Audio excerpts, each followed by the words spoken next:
Hoy quiero contarle otra historia muy diferente.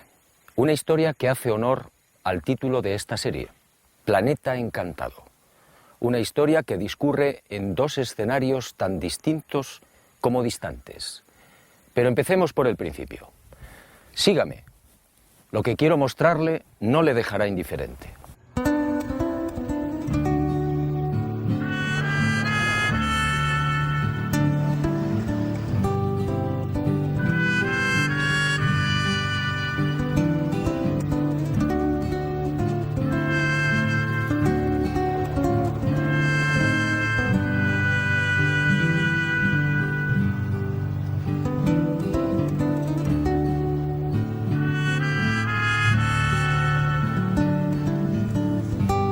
Supe de este nuevo misterio hace muchos años, y como otros quedó dormido en mis archivos hasta que el destino dio la orden. Hoy por fin ha llegado el momento.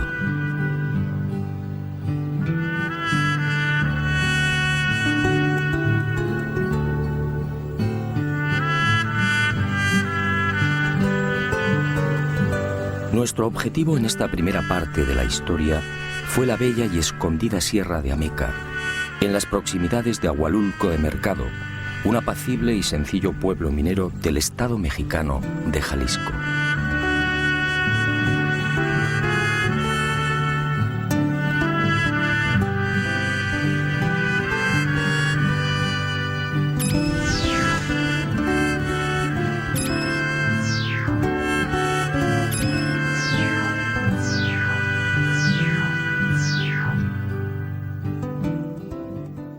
Desde allí, desde Ahualulco, lo abrupto del terreno y el atormentado perfil de los caminos nos obligó a ascender en caballerías. En total, 4 horas de fatigosa marcha por valles y cañadas hasta alcanzar una altitud de 2100 metros.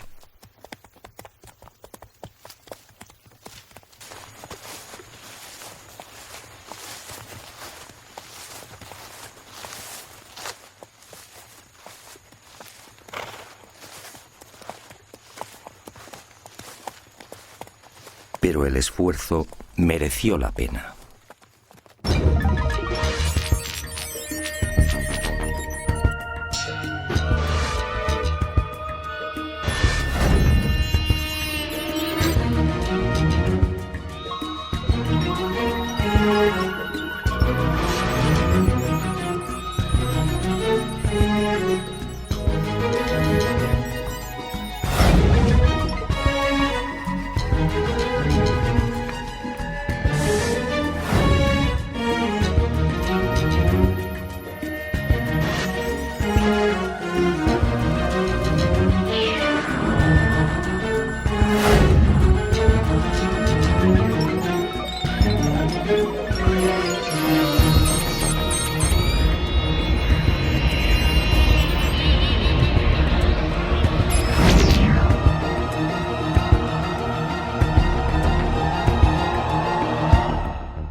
Aquí el primer enigma, casi 1 millar de esferas de piedra distribuido en las faldas de los cerros de Agua Blanca y Piedra Bola.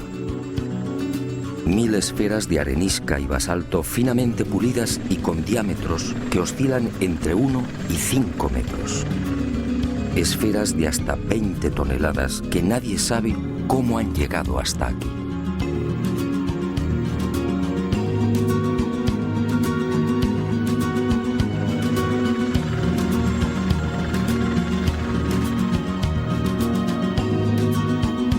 Muchas se presentan semienterradas o escondidas entre los apretados bosques de pinos y encinas. Bosques solitarios a 9 kilómetros de Ahualulco, en los que gobiernan el puma, la serpiente de cascabel y el silencio.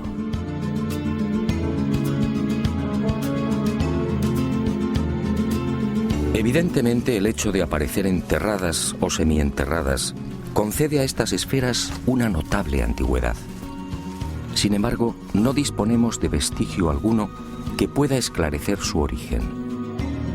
Las leyendas y restos arqueológicos de la cultura Teuchitlán, que habitó esta región hace 4000 años, no aportan datos específicos sobre los hipotéticos constructores o la finalidad de las mismas.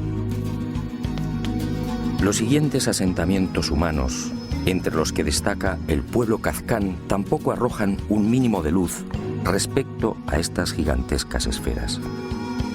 Solo el nombre náhuatl de la primitiva cultura que habitó estos parajes, Teuchitlán o lugar de dioses, podría guardar alguna relación con estas obras gigantescas, más propias de dioses y titanes que de hombres.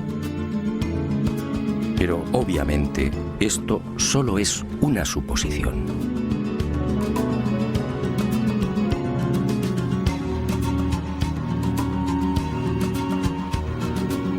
Durante la conquista, ninguno de los españoles hace mención de estas asombrosas y desconcertantes bolas, como las llaman los nativos.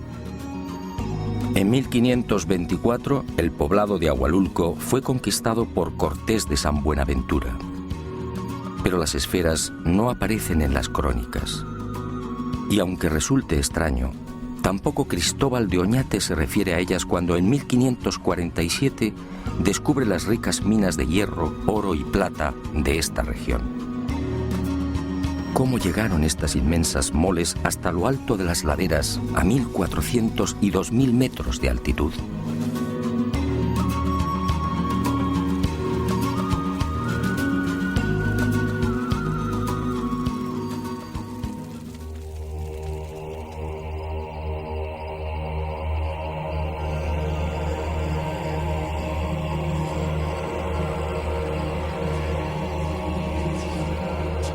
Durante siglos, como digo, las esferas de Ahualulco han permanecido prácticamente ignoradas. Solo los nativos sabían de su existencia.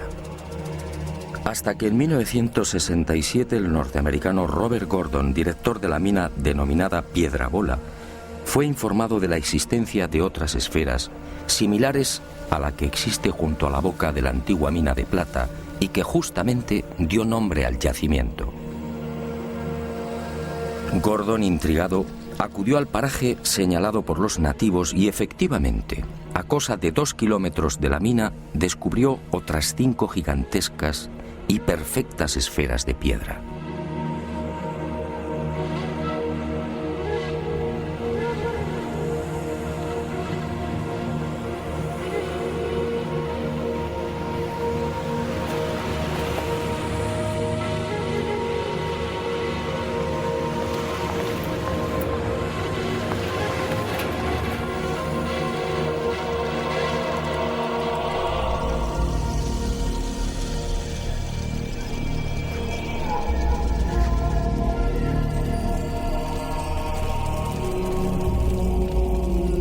El hallazgo de Gordon fue el principio de una larga cadena de nuevos descubrimientos. El norteamericano envió unas fotografías de las esferas al arqueólogo Matthew Stirling y en diciembre de ese mismo año de 1967 se iniciaron las primeras excavaciones oficiales.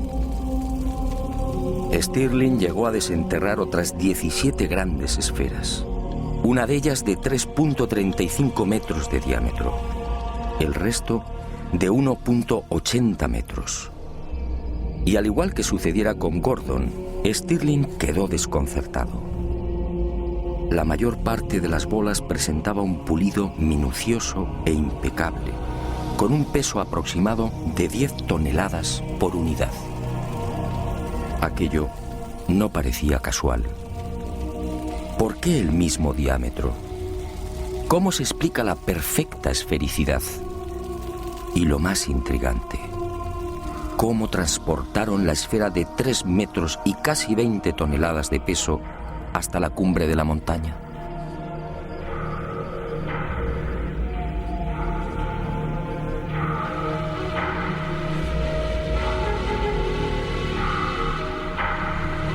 Tras estos hallazgos, el misterio de las esferas de la Sierra de Ameca se enredó mucho más. El lugar aparentemente jamás fue habitado. No se hallaron restos de cerámica ni tampoco utensilios que indicaran la existencia de asentamientos humanos. Por otra parte, la depurada técnica que hubiera demandado la elaboración de estas esferas y el no menos complejo transporte de las mismas hasta lo alto de cimas y laderas hizo sospechar a estos primeros científicos que se encontraban frente a un capricho de la naturaleza. El razonamiento era comprensible, pero ¿estaban en lo cierto? 3 meses después de los descubrimientos de Stirling, en marzo de 1968, otra expedición científica se acercó a estos parajes. La integraban miembros del Instituto Smithsoniano, de la National Geographic y de la Inspección Geológica norteamericana. Y al frente como director el geólogo Robert Smith, también estadounidense. Tras examinar las bolas, la conclusión de Smith dejó perplejos a propios y extraños.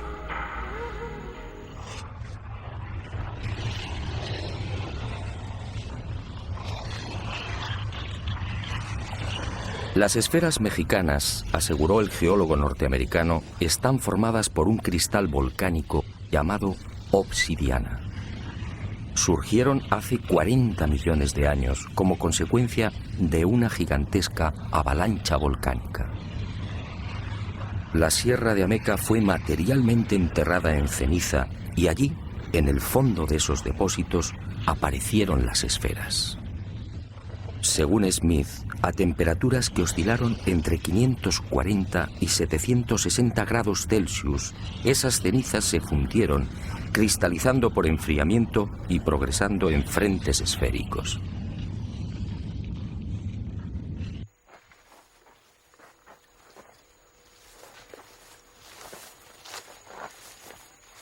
Después, la erosión eliminó el gran colchón de cenizas y las esferas quedaron libres.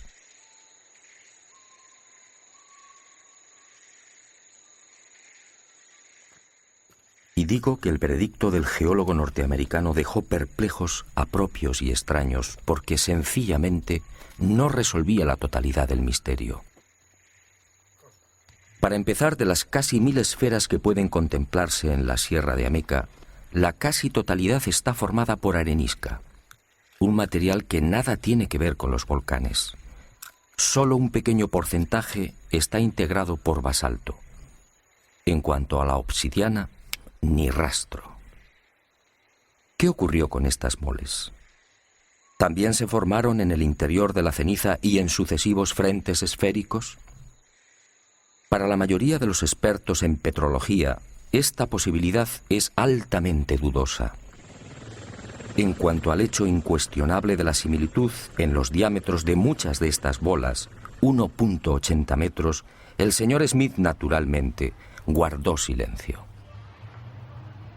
Ningún científico serio admite hoy que esta casualidad sea obra de la naturaleza. ¿O no fue una casualidad?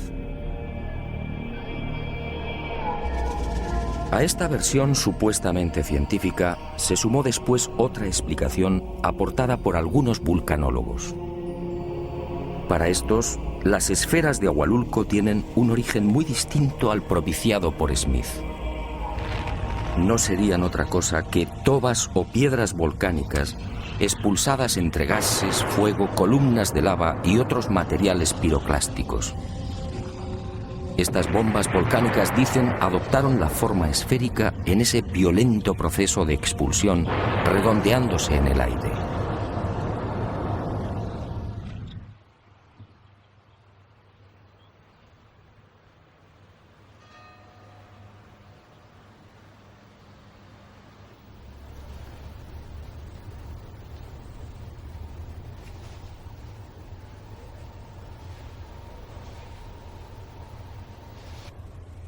Estas bombas volcánicas no son exactamente esféricas, y es lógico y natural pretender que estos materiales, expulsados de los volcanes, se vuelvan esféricos al contacto con el aire, es una afirmación arriesgada. ¿Qué tiene esto que ver con la belleza, con la perfección y con el gigantismo de las esferas de México?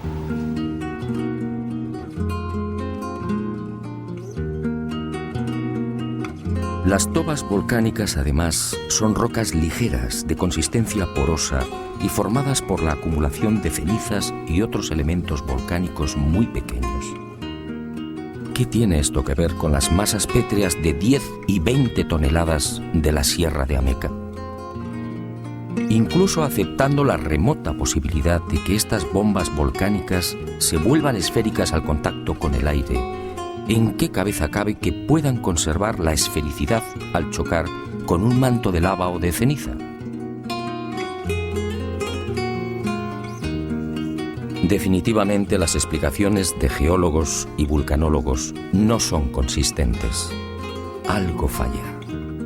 El supuesto origen natural de las bolas aparece drásticamente enfrentado con la naturaleza de las mismas, con las dimensiones y, sobre todo, con la milimétrica perfección del pulido. Pero hay más. Si echamos un vistazo a la nación mexicana, observaremos que se trata de un país eminentemente volcánico. En estos momentos, según el Catálogo Mundial de Volcanes Activos, México reúne un total de 14, con la calificación de peligrosos. Pues bien, si las esferas de Agualulco fueran el resultado de los fenómenos eruptivos ya mencionados, ¿por qué aparecen únicamente en este lugar del estado de Jalisco? Solo en el llamado eje volcánico mexicano, con una longitud aproximada de 1000 kilómetros, se contabilizan miles de volcanes apagados. Lo lógico es que este tipo de bolas se encontrara repartido en numerosos puntos de dicho eje. Pero no es así. Esta increíble acumulación de casi 1000 esferas solo se da en la referida Sierra de Ameca. Algunos vulcanólogos pretenden justificar la existencia de las esferas por las erupciones acaecidas en la Edad Media y señalan a 3 volcanes como responsables directos: el Ceboruco en el estado de Nayarit, el Volcán de Fuego y su vecino el Nevado, ambos en las proximidades de la ciudad de Colima. El Ceboruco, en efecto, entró en erupción en 1542 y 1567. En cuanto a los de Colima, del Nevado se sabe que entró en actividad en 1560. Pero los ardientes flujos no fueron más allá de los 10 kilómetros. Si tenemos en cuenta que Agualulco y la Sierra de Ameca se encuentran a 100 kilómetros del Ceboruco y a 140 de Colima, la pretensión de los vulcanólogos no se sostiene.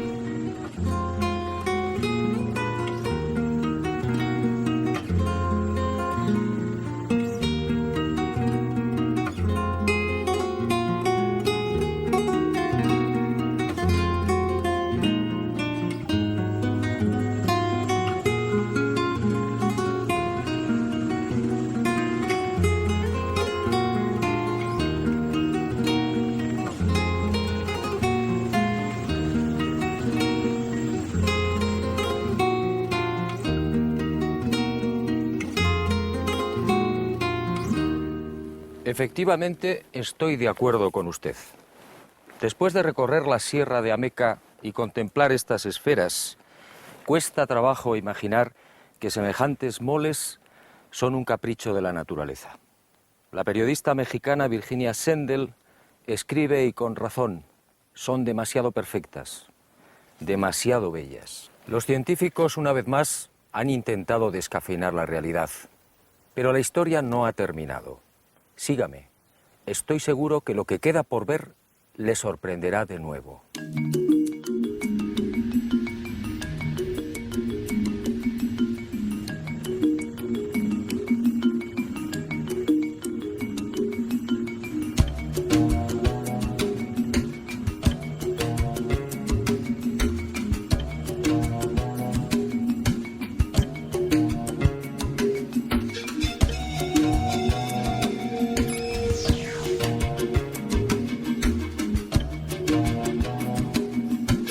Nuestro segundo escenario se encuentra a casi 3000 kilómetros, en lo más profundo de la selva de Costa Rica.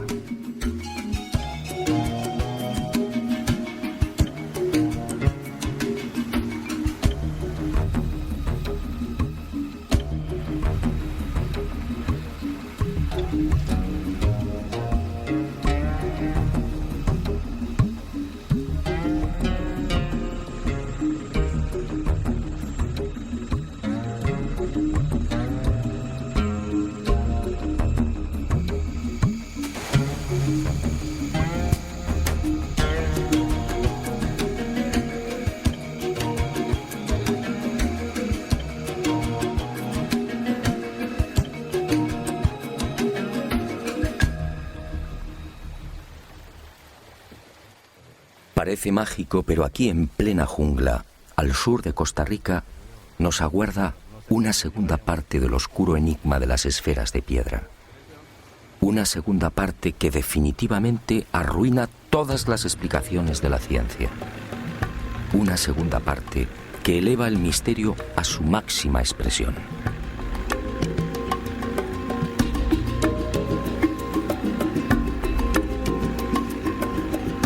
Nuestro primer objetivo exige cruzar buena parte del delta del Diquis y la enmarañada y peligrosa jungla por la que discurre el río Sierpe. Una jungla pantanosa, infectada de caimanes, serpientes y, lo que es peor, de mortíferas nubes de mosquitos.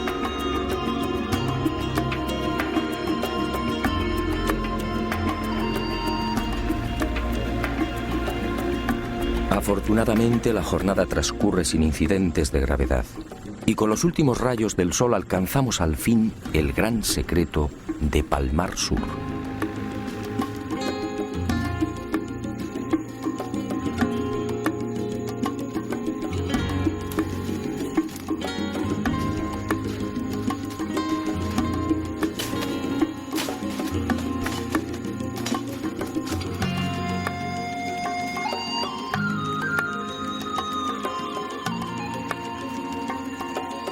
Decenas de esferas de piedra prácticamente gemelas a las de Ahualulco.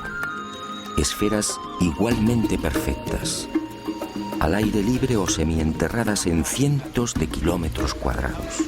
Esferas de un pulido exquisito, casi imposible.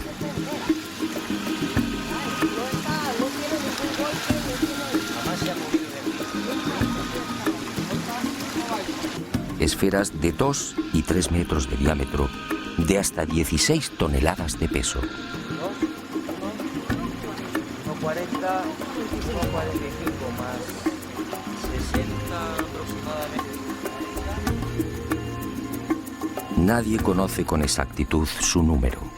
Se habla de cientos, más de 500 esferas de todos los tamaños, desde el diámetro de una naranja hasta 3 metros. Quizá más. Las hay en Palmar Sur, en las orillas de los ríos Esquina y Térraba, en las islas Camaronal y del Caño, en lo alto de las sierras de Bruqueña y en las regiones de Piedras Blancas, Cavagra, Buenos Aires, Bere y Pejivalle de Pérez Celedón. Pero estos solo son los emplazamientos conocidos. Al hallarse enterradas es posible que su número sea muy superior.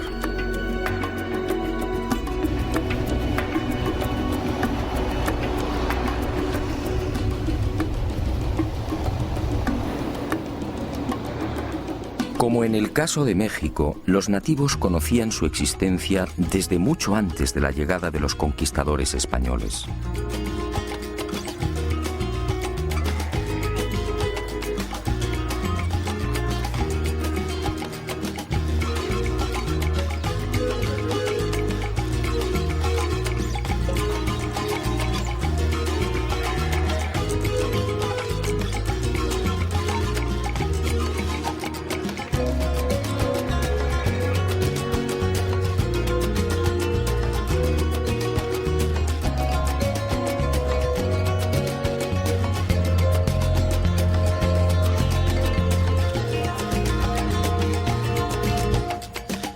Pero sus explicaciones fueron tan parcas y confusas como las de los pueblos que habitaron Ahualulco.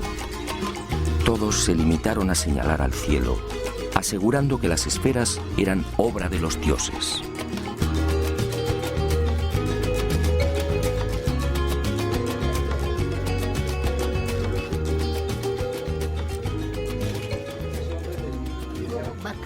Bakakiri, cacta, cuando van a catar a Nietzsche, va a grabar chasta, bakakta, batapta. Porque eso son una piedra pesadísimo. Donde vivían esas piedras nadie lo levantaba. Yo conocí una piedra. Ahí en ese talobre, pequeña, y que era de 12 años seguro que yo estaba. Alrededor, los antiguos moros, eso lo adornaron con con figuritas de toda clase de animalitos hacia alrededor, de todo color. Y debajo de ese dejaban el oro ahí enterrado.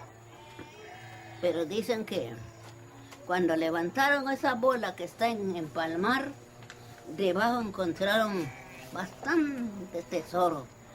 Pero esa fue la compañía que dispuso de eso.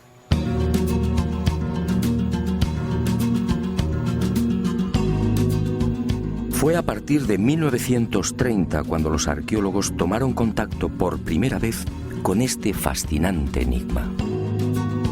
En esa fecha, George Chittenden, empleado de la multinacional United Fruit, viajaba por Costa Rica comprando tierras para la plantación de bananos. Y fue en una de esas incursiones por la selva cuando Chittenden descubrió una serie de extraños montículos. Y sobre ellos, las formidables esferas de piedra. A su regreso a San José, informó a la doctora Doris Stone. 10 años después, a lo largo de 1940 y 1941, Stone se trasladó al Delta, procediendo al primer estudio científico y sistemático de las increíbles bolas. Las examinó, levantó mapas y tuvo el acierto de situar la ubicación original de 5 grupos con un total de 44 esferas. Y descubrió también otros ejemplares en las proximidades del pueblo de Ubita y en las orillas del río Esquina. En 1943 publicaría un primer trabajo que, lógicamente, llamó la atención de otros investigadores. Entre estos destacaron Mason y Samuel Lothrop, de la Universidad de Harvard. Ambos se adentraron también en las selvas y ríos de Costa Rica con el loable afán de desentrañar el singular misterio. Pero tropezaron con un grave obstáculo. Lamentablemente, la compañía frutera norteamericana ignoró el indudable interés arqueológico de las esferas y, con una absoluta falta de escrúpulos, anteponiendo el dólar a la cultura, removió tierras y cauces, destruyendo muchos de los ejemplares o cambiándolos de ubicación. Para colmo de males, otras esferas fueron igualmente removidas de sus emplazamientos originales y trasladadas a cientos de kilómetros. Y hoy adornan casas y jardines particulares, así como parques públicos, bancos y edificios oficiales.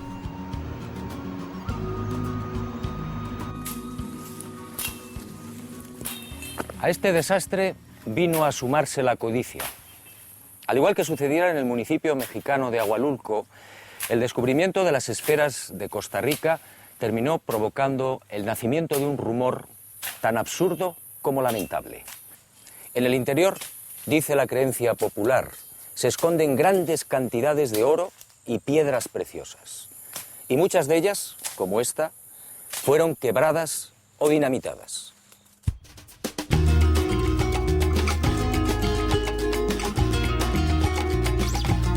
Pero arqueólogos e investigadores siguieron trabajando. En este caso, a diferencia de lo ocurrido en México, los costarricenses fueron mucho más sensatos y prudentes que sus colegas los norteamericanos. A nadie se le ocurrió esgrimir el absurdo argumento de los volcanes. Las esferas de Costa Rica son obra humana. De eso no cabe la menor duda. En cuanto a las preguntas clave, ¿quién, cómo y para qué las hicieron? La mayoría de los expertos no tiene respuestas, al menos satisfactorias. Sencillamente, es un misterio de momento.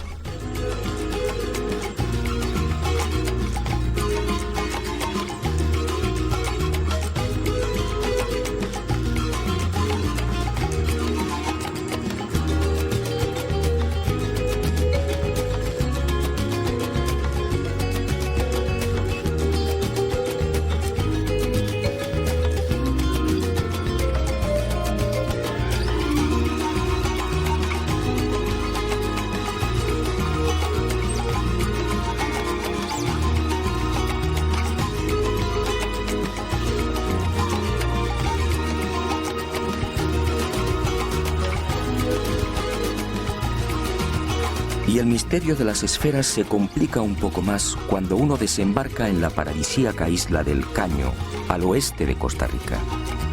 Una reserva biológica situada a 16 kilómetros del continente.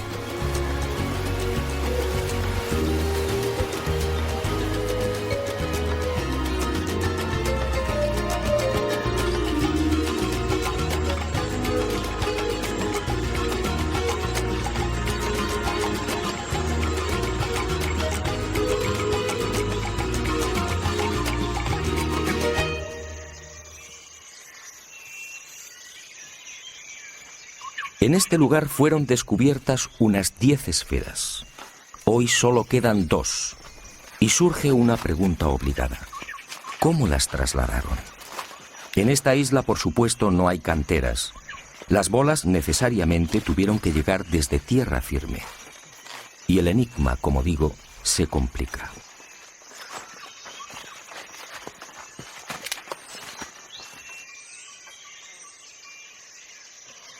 Según los especialistas, para labrar una bola de 1 metro de diámetro, sería preciso un bloque de 9 toneladas.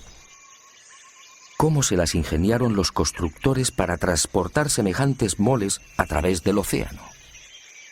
¿En qué clase de embarcaciones? ¿Qué tipo de navío podría soportar una carga semejante?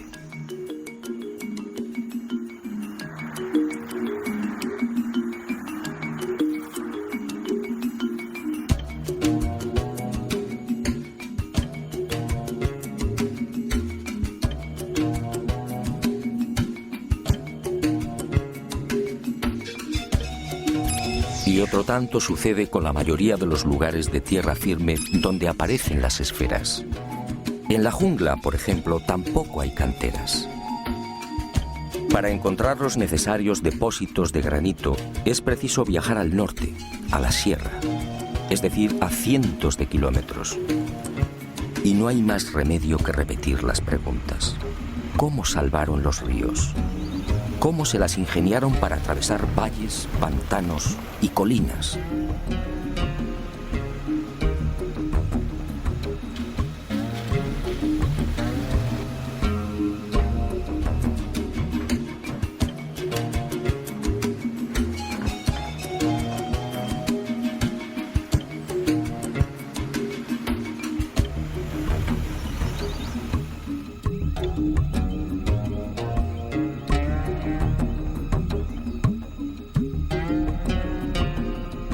Si las esferas eran labradas en los puntos donde han aparecido, ¿cómo se las arreglaban para tirar de bloques tan gigantescos?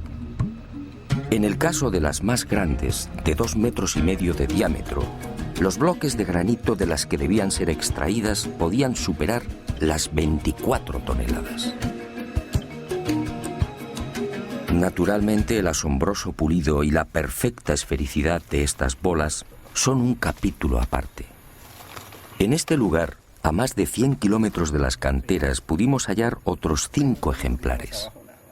Lamentablemente también habían sido removidos de su emplazamiento original. Pero el pueblo al menos ha sabido conservarlos.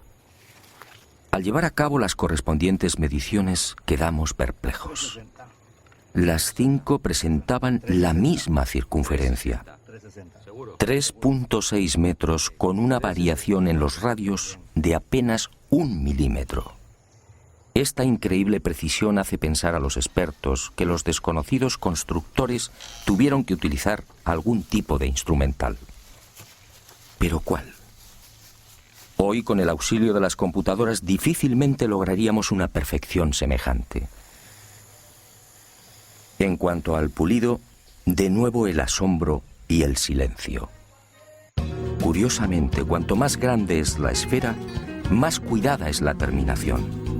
Un acabado que casi brilla como un espejo. ¿Cómo lo lograron? Misterio. También la hipotética fecha de la construcción de las esferas aparece envuelta en la duda. Al tratarse de granito y caliza, los procedimientos de datación por carbono 14 no son viables. Y los arqueólogos han recurrido al llamado sistema de asociación. En otras palabras, estimar la edad de la esfera basándose en la antigüedad de la cerámica y demás restos orgánicos encontrados al pie de la bola. Esto obviamente resulta arriesgado. Siguiendo esta fórmula de datación relativa, bastante dudosa a mi entender, algunos expertos han establecido la antigüedad en 1600 años. Otros las consideran más jóvenes, fijando el momento de la fabricación en el siglo XVI. Esta última hipótesis tropieza con un serio inconveniente. Si las esferas fueron talladas en el siglo XVI, ¿por qué no son citadas por los cronistas de la época? De haber sido testigos de su fabricación, hombres como Vázquez de Coronado, Gil González Dávila o Perafán de Rivera lo hubieran mencionado.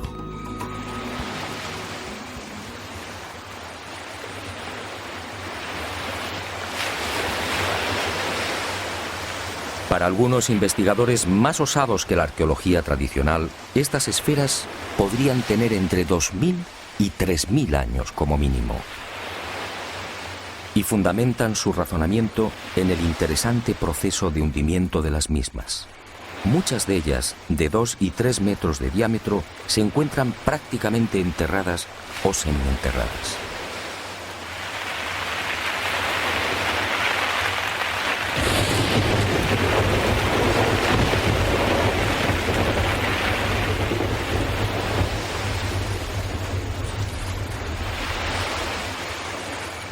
Basta un sencillo cálculo para estimar el tiempo que han necesitado para ser tragadas por el terreno.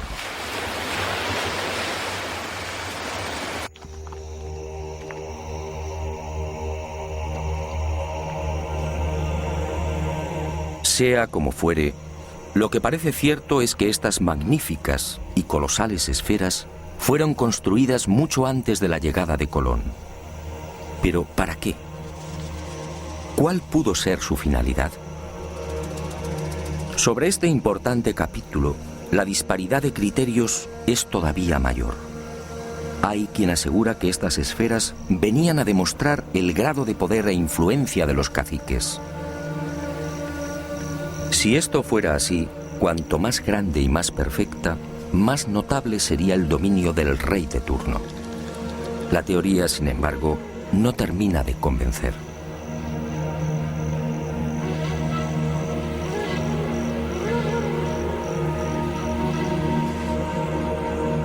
Otros las asocian a enterramientos, quizá como un elemento de culto. Y aunque se sabe de algunas muy pequeñas que han sido halladas en tumbas junto a objetos de cerámica y joyas de oro, la hipótesis no resulta muy sólida. De las 500 bolas que han sido localizadas hasta el momento, ninguna aparece sobre una necrópolis.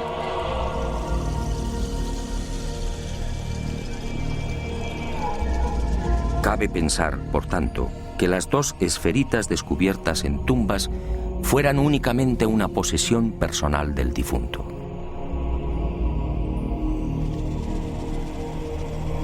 Para el profesor Lothrop, el hecho de aparecer en grupos podría insinuar una serie de conocimientos astronómicos por parte de los constructores.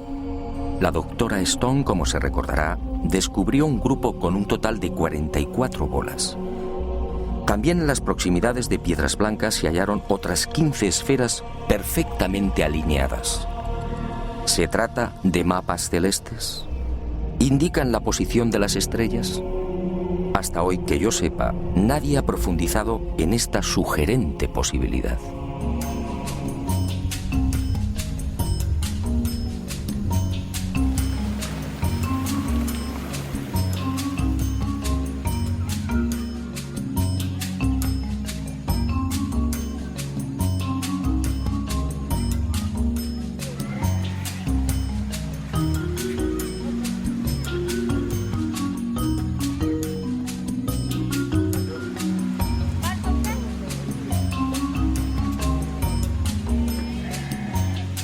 Algunos nativos a quienes consulté me hablaron de algo mucho más fantástico.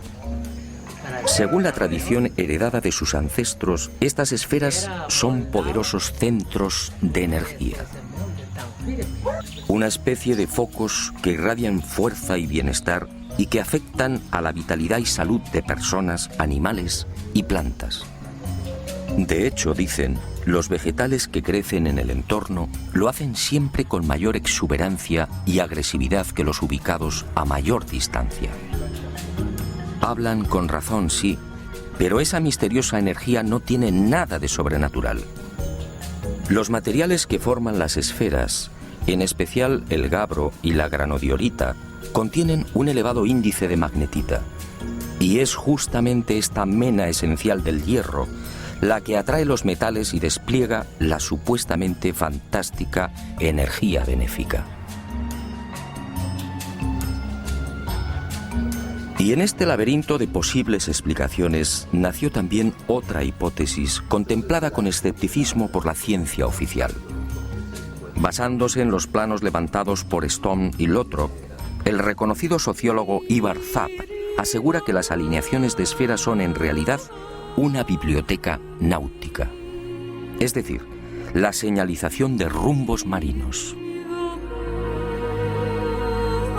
Tomando uno de estos mapas, Ivar verificó que 2 de las esferas apuntan hacia los rumbos 19 y 199 grados respectivamente. Este último pasa sobre la isla del Coco en Costa Rica, el archipiélago de las Galápagos y finalmente desemboca en la isla de Pascua. Al someter el citado rumbo a la computadora de vuelo de un avión, el ingeniero comprobó con asombro la impecable exactitud del destino nacido de ambas esferas. En un trayecto de 7.000 kilómetros, el desvío de un supuesto navegante que hubiera seguido esa alineación habría sido de apenas 70 kilómetros. Por su parte, la alineación con la tercera esfera señala directamente a Grecia y Asia Menor. ¿Casualidad? ¿Qué hay de cierto en la hipótesis de Ivar Zapp?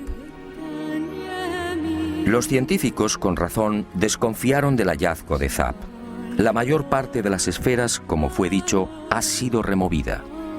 Esto hace poco menos que imposible la constatación de los supuestos rumbos marinos. En cuanto a la sorprendente alineación que une Costa Rica con la isla de Pascua, el asunto tampoco mereció mayor consideración por parte de la ciencia. La verdad es que la proximidad de 2 o 3 esferas puede sugerir infinitos rumbos. Y otra por aquí. Hay una aquí y...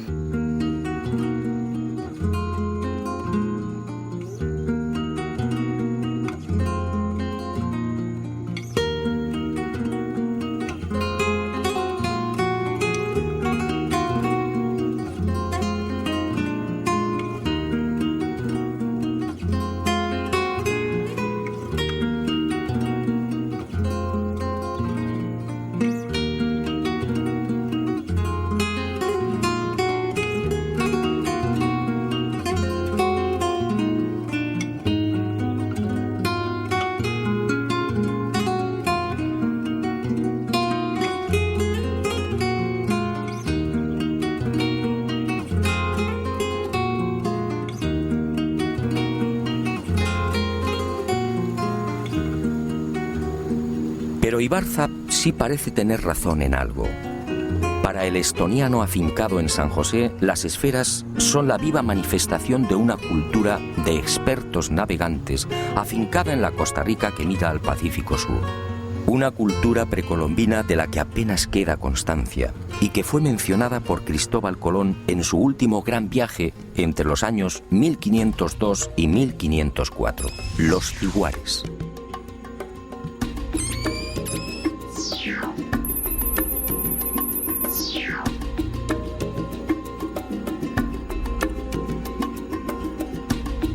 En una carta dirigida a los reyes católicos, Colón manifiesta que los tiguares eran gentes ricas, con navíos, espadas y corazas. Y habla incluso de algo asombroso, siempre rechazado por los historiadores. Según los indios, en esas tierras del oeste, a 9 jornadas desde el Atlántico, existían ya caballos. Caballos utilizados para el transporte y la guerra. ¿Caballos? ¿Cómo es posible en 1502? Según la historia oficial, los caballos fueron introducidos en América por los conquistadores españoles.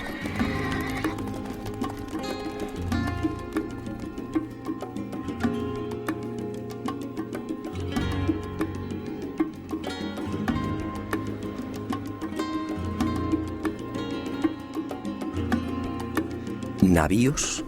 ¿Corazas y espadas? ¿Caballos? ¿Quiénes eran los diguares? ¿Fueron los constructores de las perfectas y gigantescas esferas de piedra? En realidad, nadie lo sabe, aunque nos encontramos ante una circunstancia más que sospechosa. Esa civilización vivía justamente en la región de Golfo Dulce, es decir, en unas tierras en las que se ha descubierto la mayor concentración de esferas.